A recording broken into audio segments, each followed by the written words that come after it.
La question que me demandent beaucoup de gens, mes étudiants, mais pas que, c'est de savoir pourquoi l'homme, la femme, l'être humain apprécie la molécule d'éthanol et en partie apprécie la boisson fermentée, bien sûr le vin ou la bière. Est-ce qu'il y a une réponse à cette question? Chers amis du Huffington Post, c'est Fabrice Buccella, je suis directeur de l'école d'œnologie Interwine & Dine et par ailleurs professeur à l'Université libre de Bruxelles.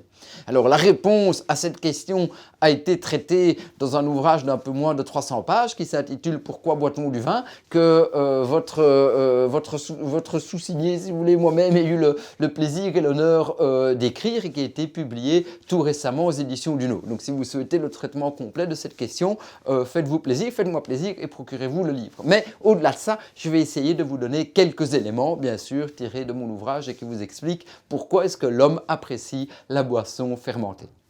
Alors, le premier point, c'est de savoir, c'est de se poser la question s'il y a d'autres animaux sur la planète qui apprécient également des boissons fermentées. Alors bien sûr, pas du vin, mais par exemple des cœurs de fruits, des chairs de fruits qui en seraient tellement mûres qu'elles en auraient démarré une fermentation.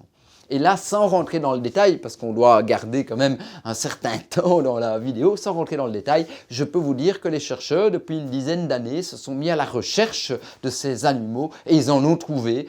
Et ce sont chaque fois des animaux relativement proches de l'homme, des primates, des singes, des grands singes par exemple, des scandanciens, des petites musaraignes qui sont également, outre les primates, des animaux qui sur l'arbre de l'évolution sont relativement proches parents de l'être humain. Donc, entre guillemets, hip hip hip, hurrah, nous avons trouvé des animaux qui apprécient la molécule fermentée. Alors là, la deuxième question qui arrive, c'est de se dire, est-ce qu'ils apprécient la molécule fermentée parce qu'elle est à disposition ou est-ce qu'ils apprécieraient une molécule non fermentée si on leur laissait le choix?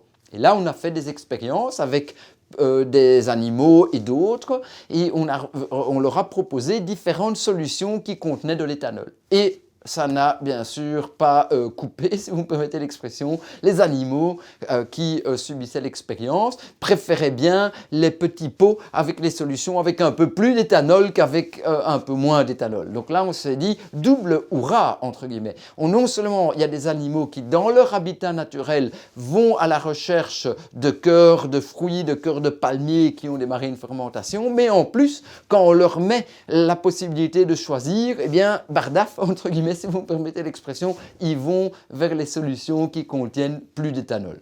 Donc, ça veut dire qu'on n'est quand même pas les seuls à avoir ce fameux penchant pour l'alcoolisme. Et enfin, alors vient la dernière partie de l'explication, qui est l'explication de type évolutif, de se dire mais d'où vient ce penchant ou cette capacité à absorber la molécule d'éthanol? Cette capacité à absorber la molécule d'éthanol vient d'une mutation génétique que nous possédons ainsi que les autres animaux dont on a parlé et qui nous permet de cataboliser, c'est-à-dire de détruire la molécule d'éthanol au niveau du tube digestif avant qu'elle ne passe dans le sang. Donc c'est parce que nous possédons une protéine spécifique qui nous permet de détruire la molécule d'éthanol que nous pouvons l'apprécier. Sinon tout l'éthanol passerait dans le sang et la modification comportementale tant physique que psychique serait tout à fait disproportionnée, horrible entre guillemets, et il serait sans doute vain d'apprécier cette molécule. On ne pourrait pas siffloter un verre de vin avec plaisir sur une terrasse en été ou dans un bel intérieur en hiver. Voilà, j'espère vous avoir résumé en quelques mots ces éléments. N'oubliez pas que si vous souhaitez avoir plus d'éléments d'explication, eh bien vous les trouverez dans mon dernier livre qui s'intitule donc « Pourquoi boit-on du vin » chez Duno. Et surtout, n'oubliez pas, il n'y a qu'une solution, c'est la dégustation.